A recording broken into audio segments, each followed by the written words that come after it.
menunda pemilu dan memperpanjang masa jabatan itu adalah untuk Pak Presiden, narasi itu, wacana itu akan berhenti kalau orang yang diperjuangkan oleh mereka-mereka itu menyatakan penolakannya dan tidak mau mengikuti skenario yang diwacanakan oleh pihak-pihak tersebut. Parlemen ini kan lembaga demokrasi.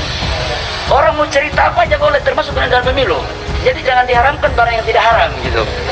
Menurut saya adalah sesuatu pemikiran yang konstruktif untuk kebaikan rakyat bangsa dan negara, termasuk dalam pemilu, itu sesuatu hal yang wajar-wajar saja. Presiden Jokowi sampai detik ini, saya tetap mengawal cita-cita Presiden Jokowi berkaitan dengan nawacita.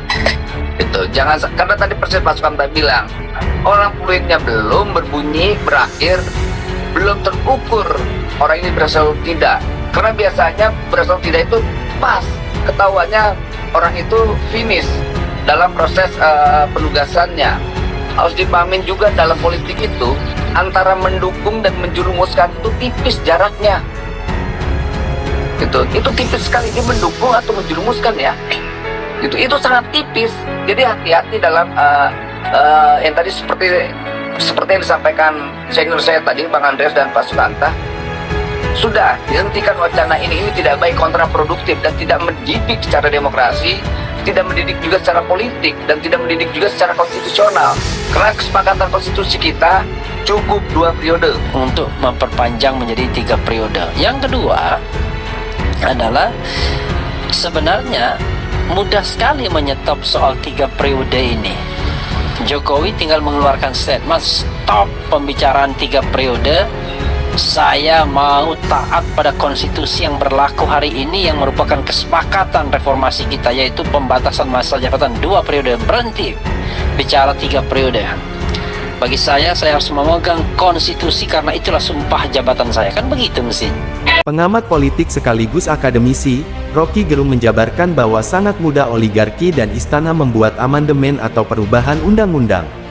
Dengan dana 3-4 triliun saja, perpanjangan masa jabatan Presiden Jokowi bisa mendapatkan kesepakatan dari lembaga legislatif.